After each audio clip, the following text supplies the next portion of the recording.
We're live. Okay, awesome. So, hello guys, welcome back to Staying Connected. Um, on a Friday, obviously by now, guys, you know that on a Friday we usually have someone from an organization. So today I am joined by Jenny. Hello, Jenny. Hi, hello. How you doing? You okay? Yeah, good, thank you. Yeah. Awesome, brilliant. So yeah, Jenny. Usually we have our guests just kind of introduce themselves, just tell us who they are and what they do. So if you wouldn't mind, could you just tell us please what you do and who you are? Yeah, of course. So I'm Jenny Lambert, and the Public Engagement and Learning Manager for Sunderland Museum and Winter Gardens. And that's part of Sunderland Culture. So that's like an umbrella organisation that brings together the Museum Winter Gardens, the National Glass Centre, Art Centre Washington, the fire station, and a citywide programme that we deliver.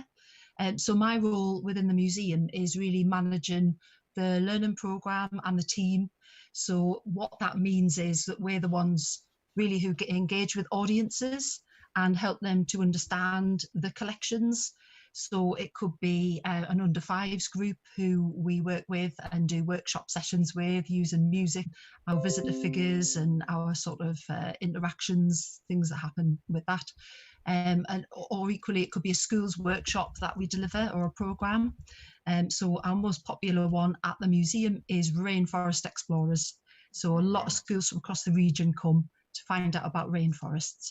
So kind of every audience you can think of, that's our role, is to work with them and work out what makes them tick and make the stories we tell kind of really accessible and presentable to those audiences, and get them involved as well so that they're actually telling their stories, responding to the collection. So that's really cool. So how do you kind of, if you're going forward, so say you've got an idea for a new project, how would you kind of start that? Is it kind of, what and what's the kind of like what kind of steps do you take from step one, from like the beginning, like the idea, to then maybe Mm. doing like like a test or a focus group and then actually rolling it out to the public? What is that kind of like? What's the process there? Is I guess is what I'm trying to say. Yeah, it's sort of different for different audiences and programs, I guess. So, just to give you an example, at the moment, we're working on a National Partners Programme. So, that is with Arts Council Collection. So, we are one of three national partners, and the others are First Sight in Colchester and Newlyn Art Gallery and Exchange in Cornwall. And then the National Partners Arts Council Collection, who are based at the South Bank Centre in London. And we are part of this group that's going to bring contemporary art and modern art in those collections to Oh wow. audiences. So one of the things that we did at the very start was we thought, well, actually, most people in Sunderland wouldn't really have a connection with contemporary art. Some specialists would, students studying art, they might kind of get it and they might want to go into that world easily and freely. But other people in Sunderland might just need the barriers breaking down a little bit for them. So we set up a project. We've got everyone's ideas together, and we thought we want to have some people who can champion the arts in the museum on behalf of us, but also for audiences who wouldn't normally engage with the arts. So we put a call out through our networks for art champions. So members of the public who'd like to come forward and basically be part of a project to make a film to help other people engage with those collections and kind of get behind the scenes a bit, see how an exhibition's put together, Yeah. visit the stores, kind of ask those questions that people feel a bit embarrassed to ask. So, like, Correct. what's Yeah. the point of this art? What are they Hmm. trying to say? You know, um, what does art mean to one person? Who decides what's good art? Who decides? Who makes those decisions? So we got a fantastic group of art champions together last year, and we arranged visits for them to go to the stores at Yorkshire Sculpture Park, where the sculptures are, and then down to London to visit the stores with the paintings and the digital collection. And those art champions got to really delve into it and kind of dig into it and ask the questions and meet the curators and see what was involved. And so a film was pulled together from that, and we put an exhibition together Hmm. in our art lounge. So hopefully that's given other people a way of engaging through a person who's like them, maybe had a few questions about contemporary art and thought, what does that mean for me? How does that connect to me as an individual? So it's just given somebody a little way in that they might not have had before. Brilliant. So it's, yeah, that's a kind of one approach. There's lots of other approaches, but often it's about having networks and partnerships Hmm. and being able to go out to groups because you've already got those links. So a lot of our work is about that, relationship building with organizations who know audiences better than us. Yeah. We're quite generalist. So if we're doing work with young people, we'd go to youth clubs or Hmm. youth services and ask them, because they're the experts For at sure. kind of working with groups, and then ask the young people, well, what is it that you want out of this project? What is it about for you? Yeah. So we recognise we're not experts in all these fields and these different No, but audience yeah, and I think segments. that's good though as well to kind of know, it's a it's a good thing to kind of know your limitations in some areas, because then, as you said, you can work with kind of other partnerships and then be able to kind of give people a much better offer because you're actually collaborating with people who specialize in those areas, Yes, instead yeah, of kind of arbitrarily just like rolling something out and say, well, this is what we think that those people want.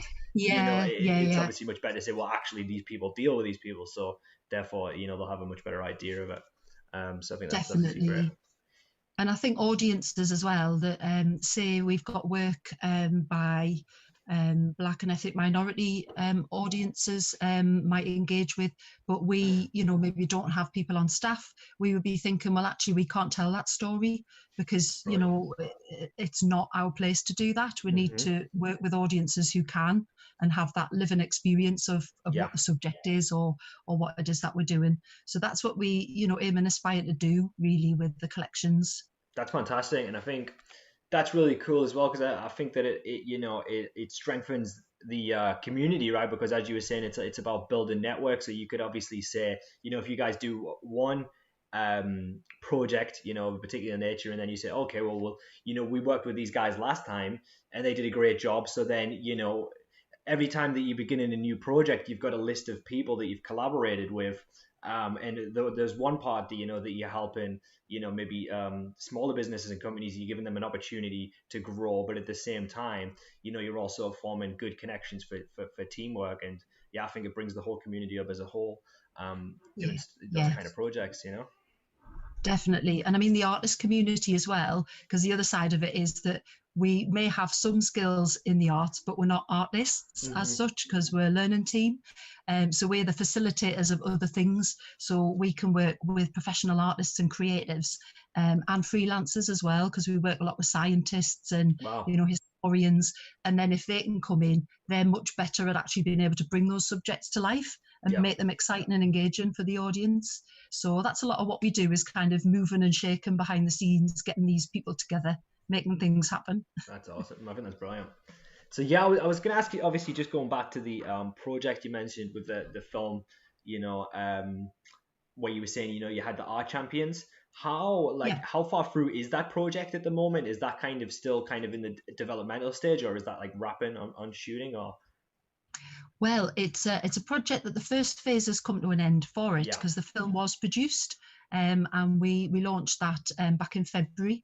So the exhibition received Wisdom, which Hmm. is our first sort of national partners program exhibition at the museum, was focusing on older artists and artists that had maybe come to prominence later in life. Cool. So we produced the film to kind of lead into that. So it was like our first part of the Hmm. project.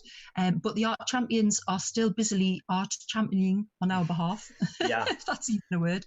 And what they've done most recently is selected a series of prints Right. for us from the Arts Council collection, and Hmm. those are now on display in the art lounge, which is just between the two galleries.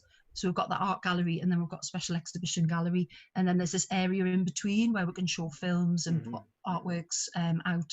So what they did was they browsed the catalogues and they found works that just spoke to them, just works that they thought either the colours or the subject matter or just something about it really jumped out, and they wanted to say something about that piece. Hmm. The other thing that they've done is we're just developing an app called Art Crush. Wow. And Art Crush is, it's a kind of Tinder for art, if you Okay. like. And Sure. the concept being that you swipe right for art, and if you don't like something, you swipe left. And Right. it's basically trying to bring a lot of contemporary art into people's kind of devices, really. And then they Nice. get to play with that and see what their art Hmm. personality turns into. That is so So cool. yeah, it's quite fun, really. It's very different. We've never done that kind of thing before. Yeah.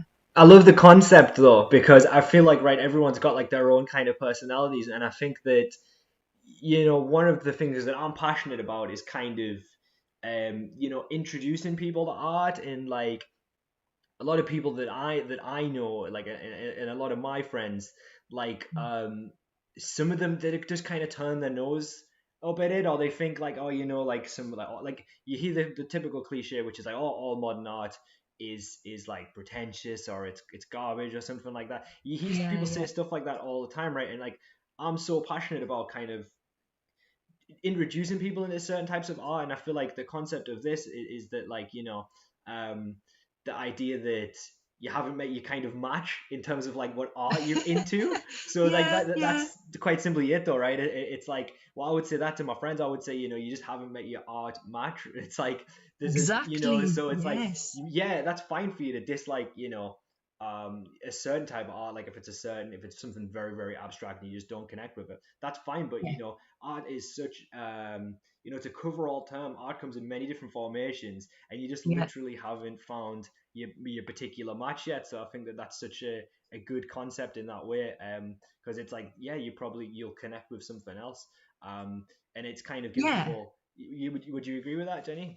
I think it's just that breadth, isn't it? That kind of, Yeah. massive. I mean, there's 8,000 works in Arts Council collection, Wow. There and we're you going to go. put about 1,000 into the app. So it's given you that kind of, variety and choice. And then those choices will change all the time. And what we found was the art champions were very vastly different, even as individuals. So they're the basis of the personalities. So they came back to us and said, well, what kind of art person are you?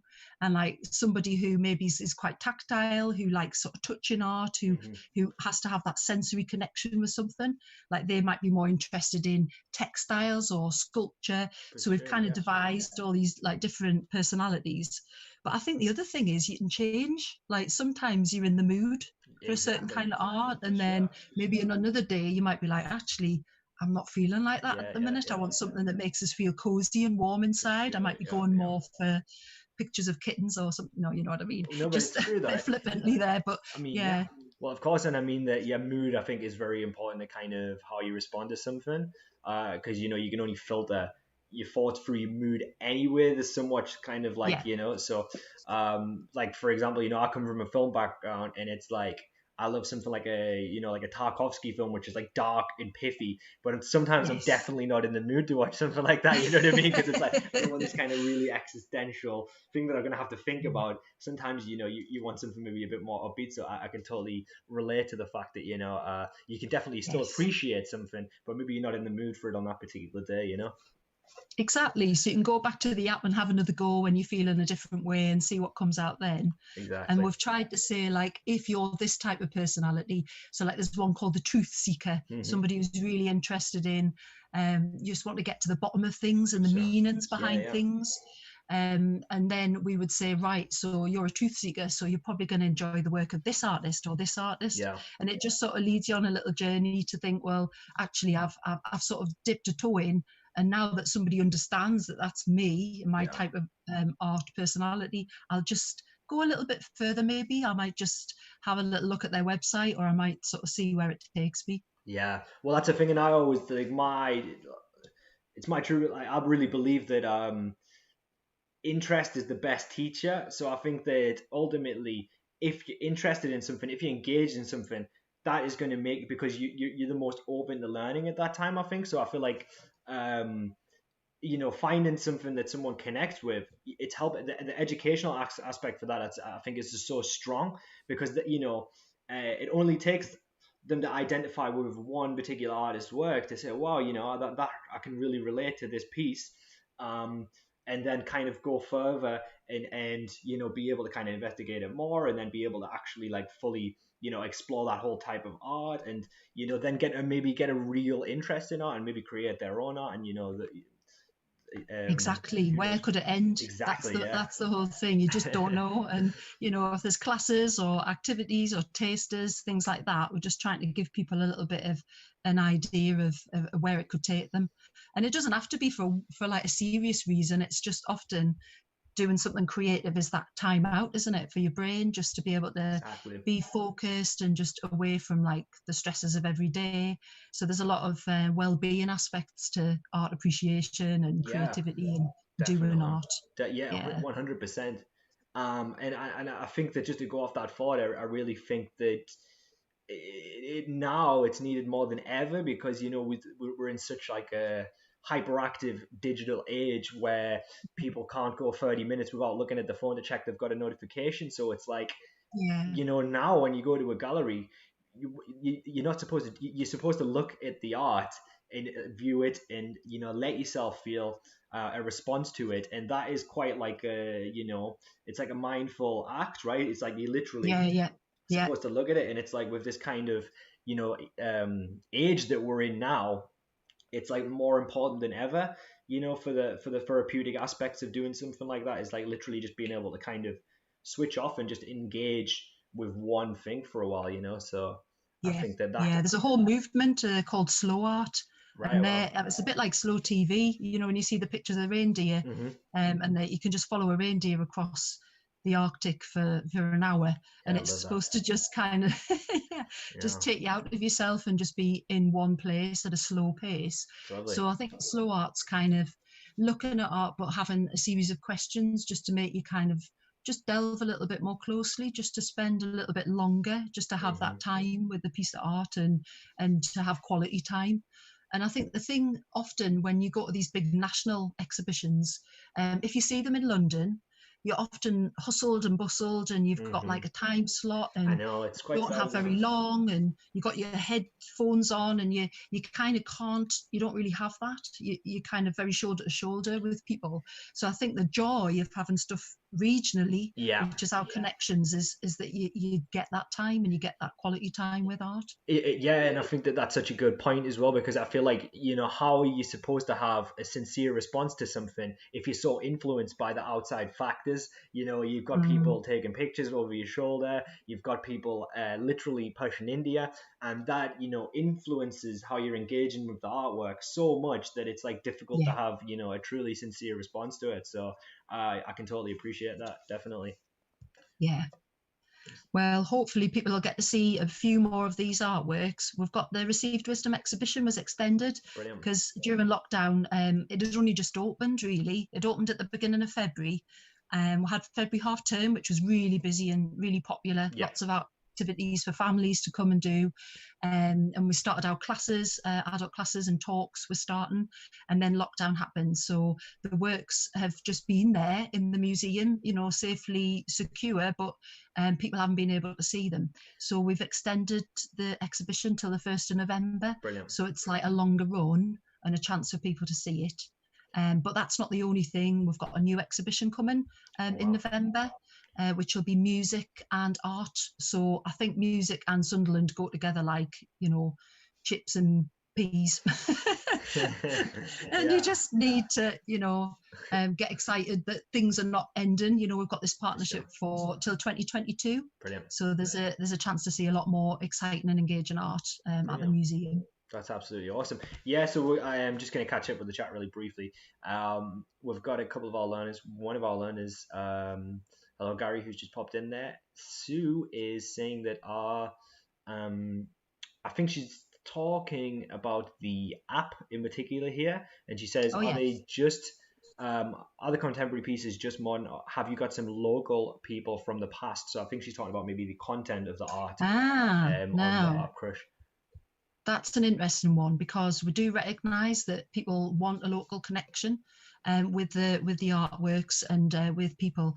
So what we've actually got as well, this is a new concept we developed during lockdown, is a project called Heritage at Heart. Wow. So what we've done is we've matched artworks from the Arts Council collection with pieces in the museum's own collection. So the idea is that one piece is speaking to the other. So, for example, in Arts Council collection, they've got a work by L.S. Lowry, and we've got a whole section of the art gallery which is dedicated to him, because he came to Sunderland a lot in his later years and Wow, yeah. stayed at the Seaburn Hotel, and he'd walk along the pier and he'd get inspiration from the seascapes that he saw and paint those. So what we're doing there is just making a direct connection between work from that collection and work that has significance to us. Brilliant. So there's a series of those works, and that's actually going to go live next Tuesday. So it's a digital exhibition, but you can visit the museum, and there's markers on the floor so that you can Right. see the works that are our works and how they speak to the Arts Council collection works. Fantastic. So how So yeah. that's really cool, Denny. So obviously you're saying that there's a it's a digital exhibition, but you can go and see it. So how would you engage with that digitally? Is that through the website, or is that? Yeah, so there'll be posts on Facebook and Twitter from the Sunderland Culture account and through Sunderland Museum's account. But the website will also have details of the exhibition, so you'll be able to view it on there. So we've been working with a media partner to put together a kind of virtual exhibition so that you can see the work side by side and online and enjoy it that way. I think that's brilliant, and it's good that you kind of have that implemented. Because given the obviously the pandemic, but yeah, you guys have been. When did you guys open? Was it July that you guys opened, or I know you guys. Yeah, it was the week before the school holidays, so we opened on the 13th. So it just gave us a week to kind of get a feel for how things were going with the new COVID secure measures. Yeah. And then when the summer holidays is usually our busiest time, so we were kind of anticipating that families would be returning and that we would put an offer together for them.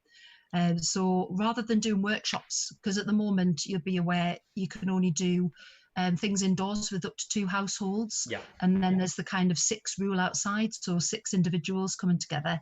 And although we could do stuff outside, really 6 it's not really the sort of numbers that we'd normally have for family activities, so it's quite restrictive. So what we've done instead is we've produced takeaway packs. So families can come in and take a pack on a theme relating to the museum collections. Brilliant. So I've had plants and gardens was the first one we did, winter gardens in the park and those things. Then we did seaside, because we've got a load of stories and memorabilia and artifacts around that. So natural history items, seagulls and crabs and all that sort of stuff. That's And really also cool. seaside life. So Nice. we've got people going to the seaside to do things. And a lot of people have been going outdoors to do things, and we just want to encourage that and make them understand that the collections indoors actually do relate to the outdoors, Yeah. to local landscapes. And then the one we've done this week has been taking art everywhere. So that's Arts Council collection. So we've had artists commissioned to produce a series of activities, and they've been doing things online like animation workshops and arts awards as well. But people can take the pack away and do it. And then last one is next week. It's called Castles and Heritage. So a new exhibition called Castles, paintings from the National Gallery in London. That opens at the beginning of September. So we've just kind of hooked in some activities for that, and also things like Washington F Pit and the pottery collections and some of the stories that we don't get to tell. So that's been a way we could keep things going, that relationship with our families, without actually having to deliver workshops. Brilliant. So for some of these workshops, you've kind of have you kind of gave them some of the supplies, and then you do it together digitally in the workshop. Is that how it would work?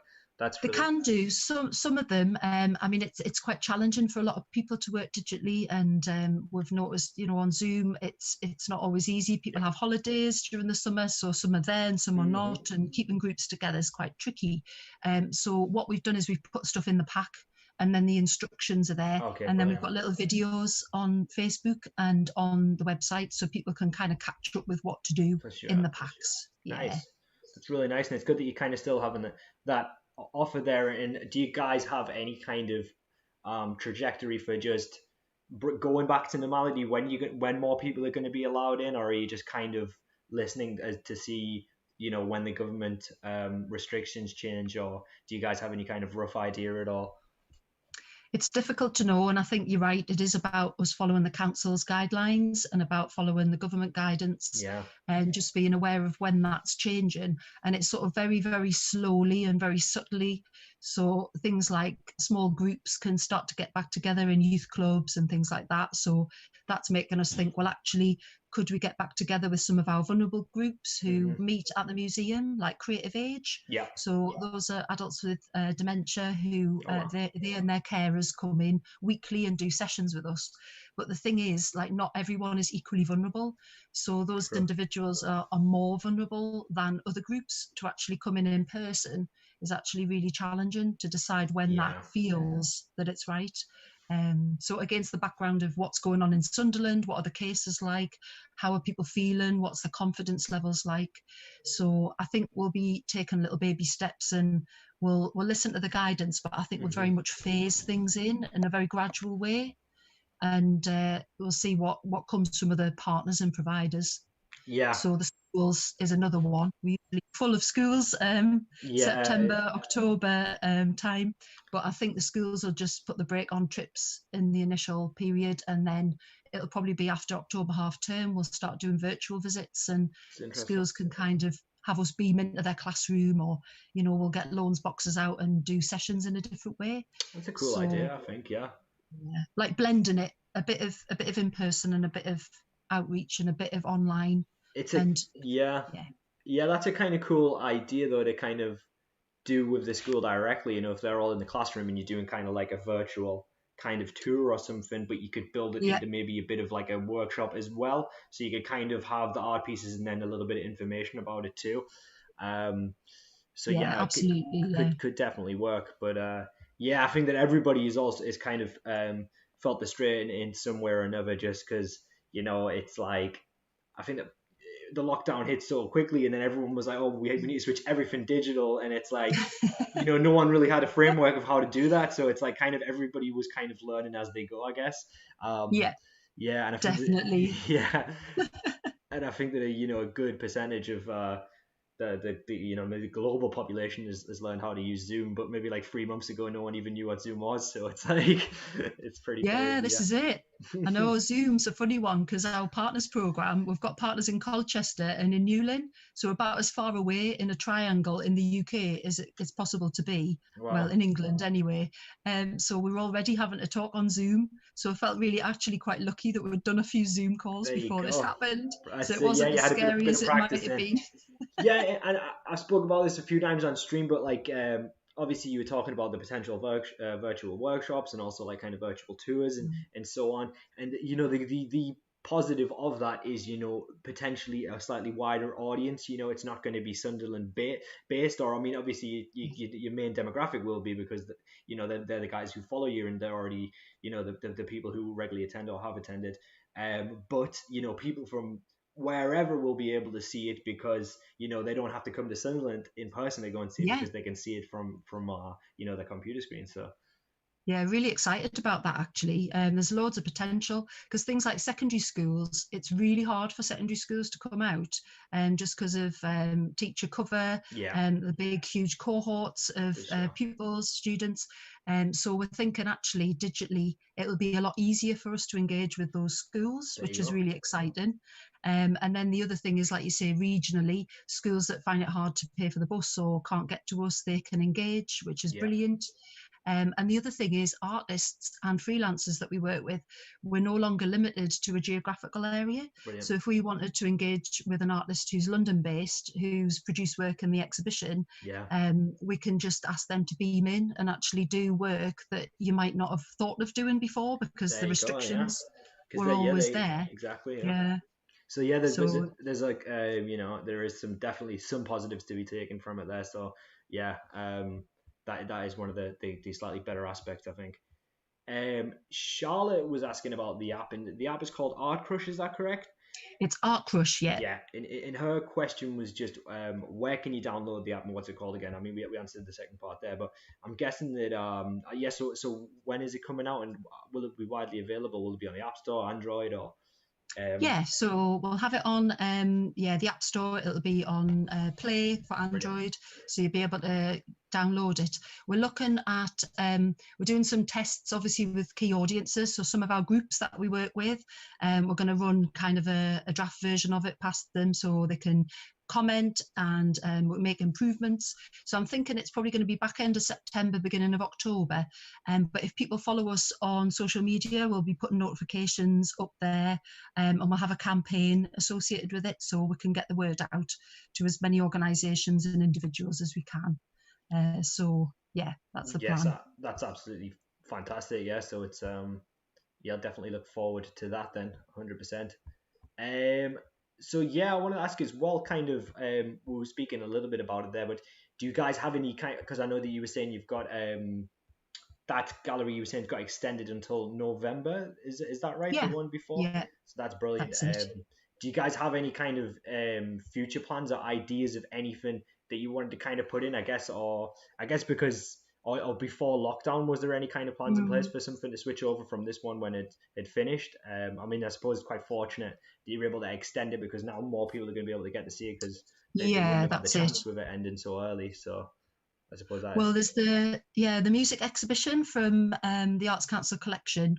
I can't say too much more about that because it's hmm not been released in the media yet. that makes sense. I can But understand just the that. theme of art and music coming together is actually really exciting.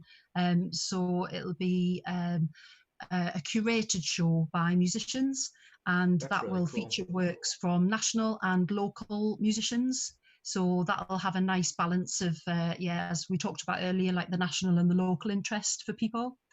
That's great. We're really excited that that's coming.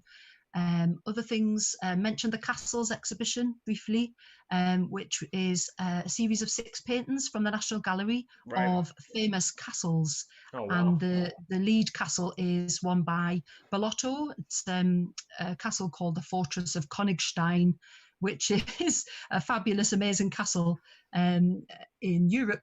So you'll Nice. be able to find out more about that. And we've got a virtual tour planned for that. So we're quite excited because it's our first opportunity to delve into virtual tours. So you'll be able to get a Wow. 360 of being in the gallery and actually exploring the artworks. We're looking to have that ready for Heritage Open Days in September, so around the 19th of September. And we're currently working on one for Washington F Pit. That's so So cool. that is a site in Washington a lot of people don't get to see because it's only open for 22 days a year, usually the month of Wow. September. Why is that? Is that a Um, particular reason or? well, it's museums accreditation. So to qualify as a museum under accreditation, which means you get access to funding and sort of that kind of thing, it has to open for a minimum number of days. And we'd love for it to open Um, more than that, but it's just the funding situation that we're in, and oh, it is challenging for arts, culture, and heritage, and trying to keep all these buildings going.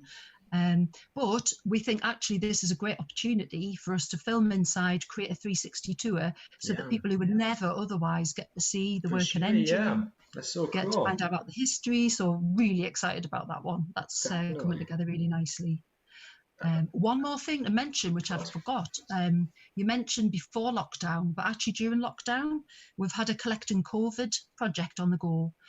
So we've invited people to submit photographs of their experience of lockdown.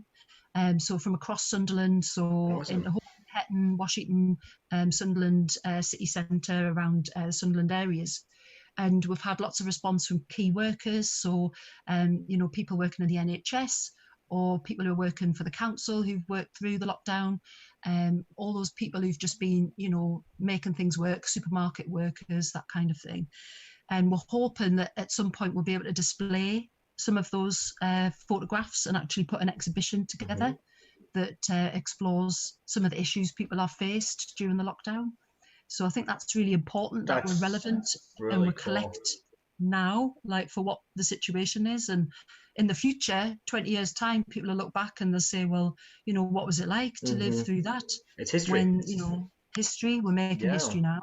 Yeah, Yeah. and that's a really good point, and when you say to somebody, museum, what do you go to see in a museum, right? You go to see kind of artifacts, art, and you think it's things, you know, um, features of history. So yeah, so this is history right now. People will look back at this, Yeah. and I think I can imagine it's probably one of the biggest like events in my lifetime. I can't think of anything.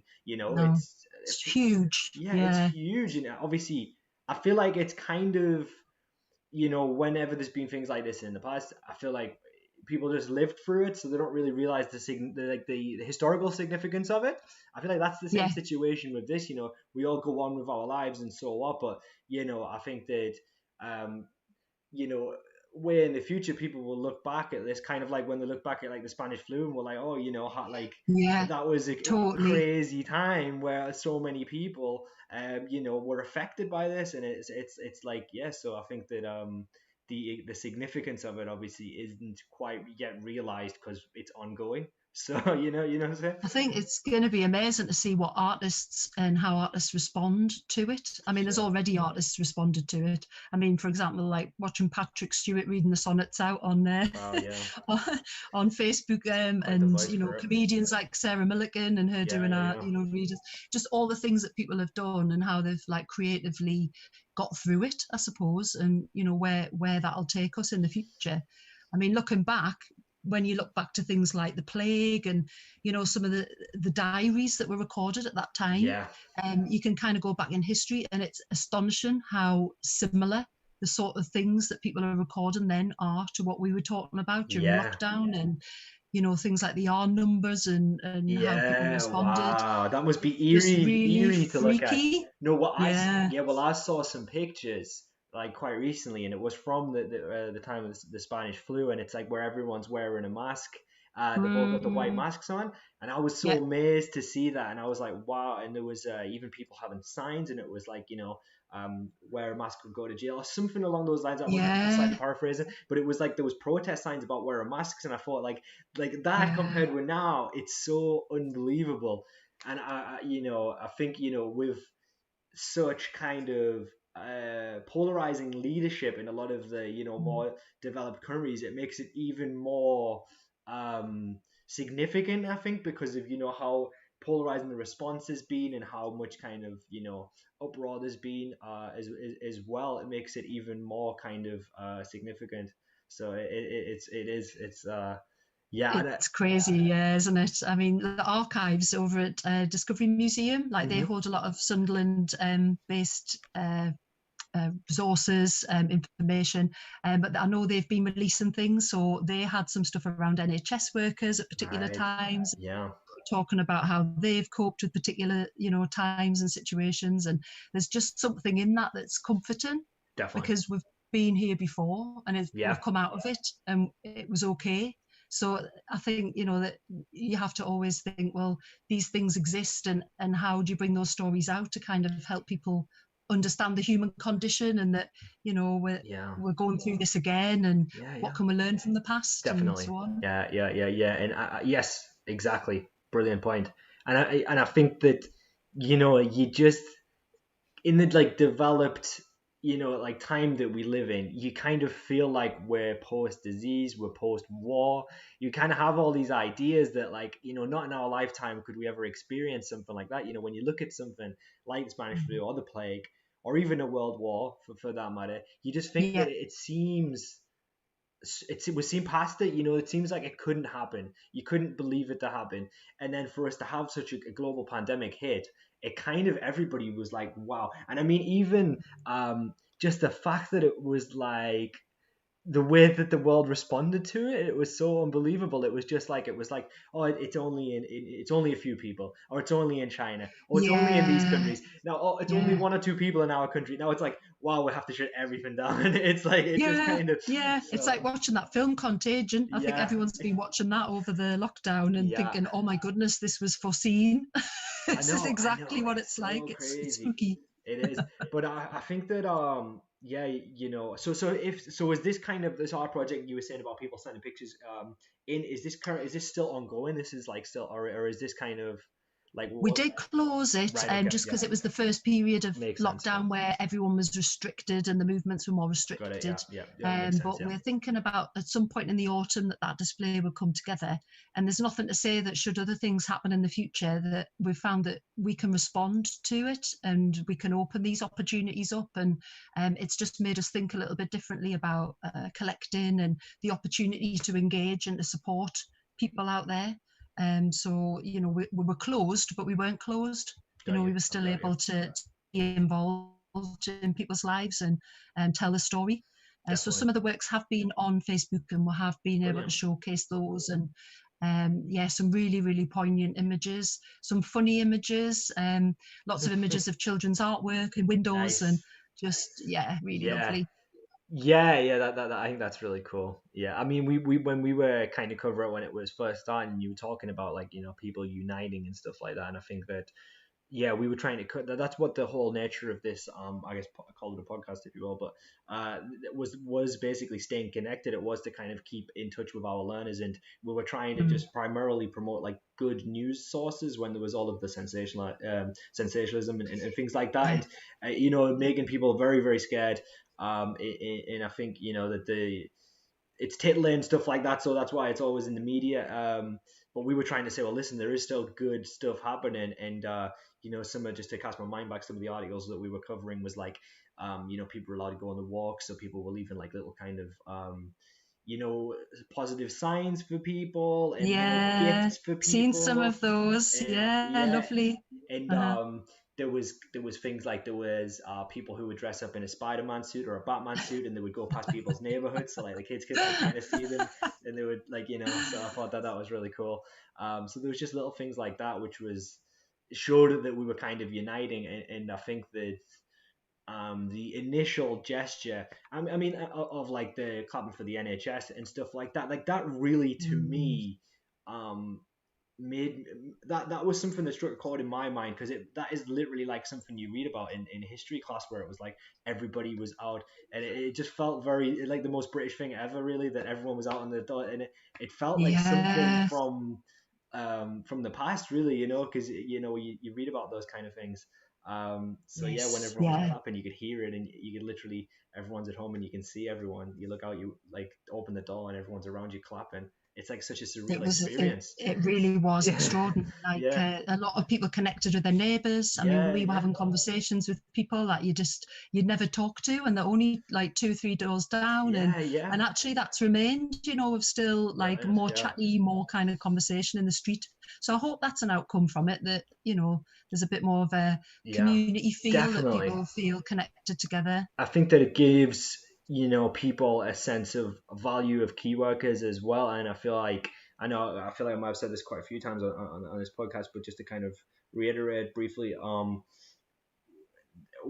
there's been times when I'd gone into shops before, and just anybody, I think, like, and you just get so caught up in the monotony of everyday life of just doing the same things over and over again, and you go and you buy some snacks or whatever, you buy your weekly shopping, and it's like there's no level of interaction with that person. You're like, thank you, you take it. You don't ever even Yes, consider the human interaction that you're having with somebody else, and just kind of actually going in during the pandemic and getting a whole new level of respect for yeah, just everyone yeah, who is making the society continue to run. It's the people who are stocking the shelves every day. There's the people that are doing waste disposal. Like, these are things that are yeah, so yes, essential in society, because if these people stopped, then it would be chaos, right? It's like, I remember, this is like, almost bordering on going off topic, but like, I think that in I think it might have been New York or somewhere, the waste disposal team went on strike, and it was like one of the first times that had happened. They went on strike, and they lasted for like 2 weeks of them going on strike, I yes, think, because they yes. couldn't possibly. They needed them. They needed those people, because it just piled up immediately. So it really, something like that shows how important that all of the key workers are in society. So I think that it was great. Yeah, Well, hopefully we'll do something to acknowledge those key workers, yeah, and there'll be sort of local recognition. And I definitely. know that there's plans afoot for sort of some kind of a memorial event or something that recognises those contributions, like some positive stories, Absolutely. because I think we need those, don't we? We need to kind Hmm. of have things to like hook into, and just to give you that little push on if you're feeling a little bit like isolated or down about things or struggling, Yeah, to know that there's people out there who are still fighting on and still doing good things. I mean, Definitely. like the food banks, for example, we've just created a partnership with them to give out some packs, Brilliant. and just the work that they're doing is just extraordinary. Definitely. And the amount of people that just need those services, and there's going to be more people that are going to need them, and we've never really made that connection before because it's just not been something that's been in our center of our reality, I suppose, in terms of the museum and how it works. Yeah. But the takeaway packs, it's just been obvious that we need to get these to the most vulnerable people. How do you access that? Yeah. Um,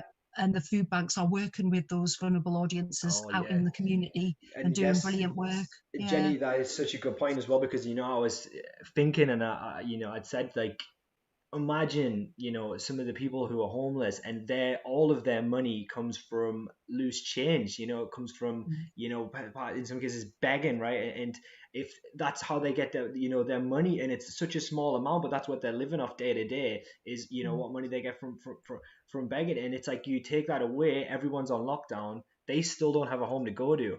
So they're not Yeah. getting any money at that point. No So money it's coming. No. zero. No. So those people, yeah, they're people that we need to consider, and that are going to be greatly affected, or have been greatly affected. So that's a really good Yeah. point that you raised. And yeah, the local food banks would be doing a good job, I think. So definitely it's worth noticing, I think. So you Yeah. that's a Thinking great point. about whether, hopefully, fingers crossed that we don't ever go into a second wave. And I Yes. think if we do, that those people have come out of the community and really, shown that you just pull together and you make things happen, and you don't forget about those, isolated older people who are living alone. And, how over in Washington, where I live, Bob Singh and his shop had been going out and delivering things, delivering Wow. food packages to Awesome. older people on the doorstep, and just loads of really amazing things that have happened in Sunderland that we Yeah. should be super proud of. Definitely. And just not forget that, we can all do a little bit, just be a bit kinder, just Yeah. be a bit more thoughtful, Definitely. and Yeah. don't forget about people who need you. 100%. Yeah. Definitely. I really think that, as you said, uniting the communities is one of the best aspects, in kind of, those kind of humanitarian acts, which really is like feel good stuff, I think. So yeah, Jenny, if I just want to ask, anybody wants to find out more about the museum, any of the ongoings in the museum, what you guys are offering, what kind of exhibitions are on, or anything of that nature, what would be the best way to kind of engage with that? Would it be Facebook, a website, or yeah, could you just we'll plug some of Yeah, those stuff. a bit of both. Yeah, Yeah. so I think because we're part of Sunderland Culture have like their own Facebook and Twitter feed. But if you go onto you can search for Sunderland Culture, but you could also search for Sunderland Museum of Winter Gardens Brilliant. if you're looking for specific things for the venue. Mm-hmm. And then, as I mentioned earlier, venues like Art Centre Washington and the National Glass Centre, they sit under that banner as well. So there's like a really big breadth of work that goes on. Fantastic. And then there's Great Place, which is a project that runs across different areas of Sunderland. So there's work going on in Hetton and the coalfields. There's work going on in Washington with the schools. So there's all sorts of stuff on the website Brilliant. there. So yeah, have a Google for it and you'll find us there. Absolutely awesome. Yeah, and it sounds like you guys have got like so much cool stuff on at the moment. So I think that that's awesome, and it's good that you guys are open. Well, have been open again for the last couple of months, albeit in a limited capacity. So I think that Yeah, that's absolutely great. I wanted to ask as well. We briefly touched on it at the beginning, but I think that something that interesting about the museum and Winter Gardens is the Winter Gardens themselves. I think it's quite a unique thing that you guys have there, and yeah, I think people come into Sunderland for the first time to kind of see it. It's kind of unexpected, I think, and people are like, "Wow, this is really cool. Didn't know this was yeah. in Sunderland." So you mentioned kind of briefly about some, I think, The the Rainforest rainforest. That's Explorers. exactly what I was about to say. Yeah. So could you just please tell us a bit more Yeah. about it? 'Cause it sounds quite interesting. Yeah, so the main schools topic that we cover, we do Rainforest Explorers, which is all about global rainforest conservation. Wow. So with the schools, that's one of the topics that they look at. So we've got plants in there that come from rainforests. So we've got things like figs and travelers trees and passion fruits and all sorts of things, bananas. And the children come down to do workshop sessions where we'll actually show them rainforest seeds and fruits. We talk about all the layers of the forest, and we also talk about how forests are in danger. So, really, in a few generations' time, there might not be any rainforests, tropical rainforests left, and all the animals that are associated with those, and the medicines and all the things that we take for granted now just might not be there.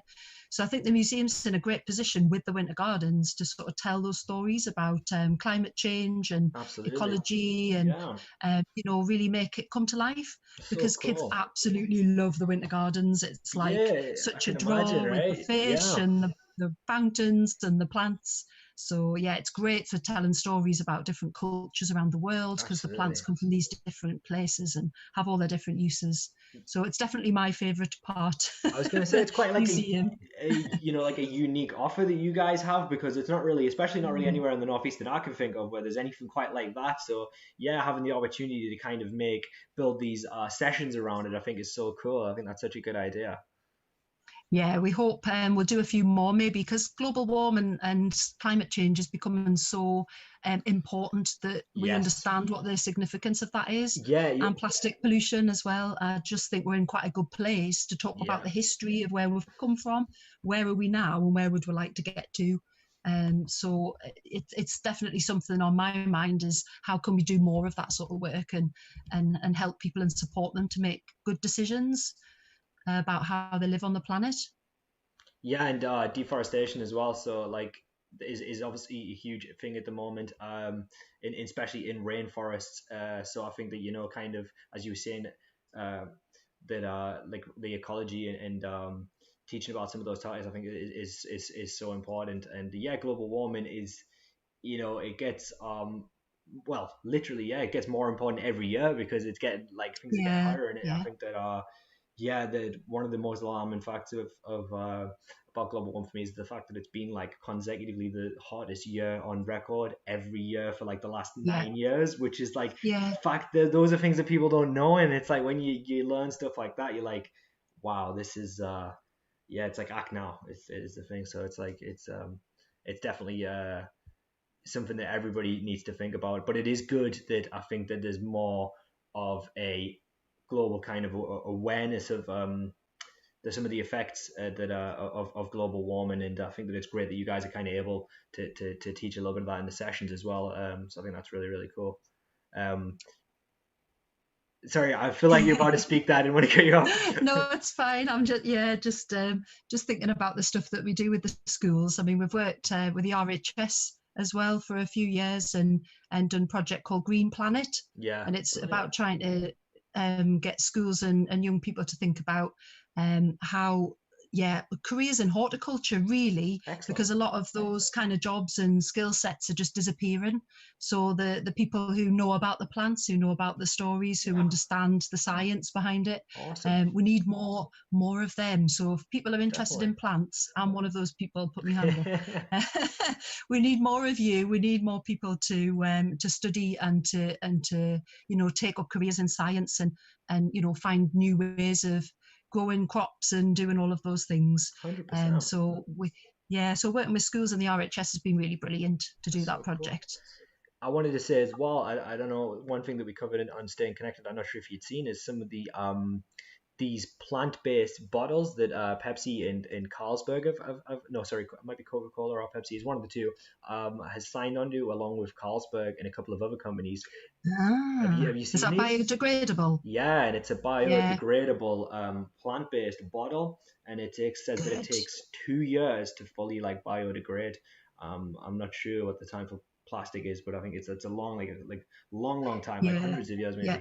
maybe. But yeah, these bottles that they're designing, they say that they're 100% plant-based, and it takes 2 years for them to biodegrade. So I think that that's really interesting.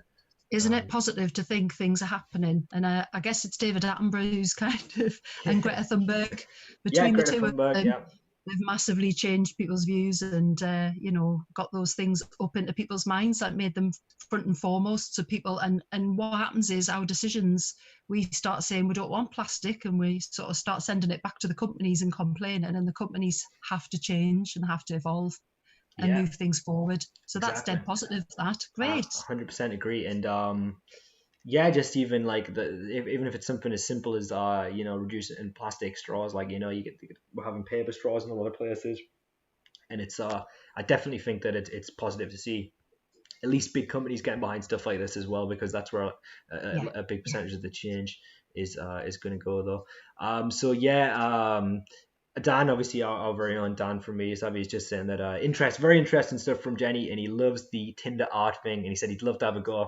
himself at that. Um, Great. We'll send you over the app for testing. You can Brilliant. have Yeah, a test yeah, run. I'm happy to be part of the beta testing for that as well. Yeah, Charlotte, one of our learners, just saying it's been very interesting to learn and hear about what's going on in the art community in Sunderland. And Charlotte herself does some really nice digital art, which is really cool. So Ah, yeah, great. but yeah, I think you've been a really cool guest, Jenny. A really cool guest, Jenny. So yeah, so Thank you. Thanks for having me. It's been great. Really enjoyed that. yeah, so guys, yeah, so we're coming to the end of the session now. If you guys have any final questions for Jenny just before we go, please get them in now.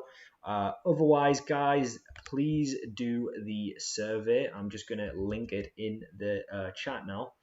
If you just give me a moment, unless any of the media savvy guys watching may want to get there before me. But yeah, I'm just going to pop that into the chat. And yeah, you know the drill by now, guys. If you just get that survey done, takes about a minute, maybe less than that. And yeah, we can have some feedback of just how you guys felt about the session today. Anyway, if let's just have a double check if any got any questions in. I think if that's all, guys, me and Jenny are going to go. But yeah, I appreciate you coming today, Jenny, and doing the session. It's been really interesting and really cool. And as you probably guessed, art and stuff like that's something I'm really enthusiastic about. So it's like I love chatting about that stuff. Great. Thanks very much. Thanks for giving us a chance to let people know a bit more. That's Yeah, good. awesome. So I'm going to put the advice lines up. Thank you very much, guys, and we will see you later. I hope everybody has a great weekend. Thanks a lot, guys. So bye bye.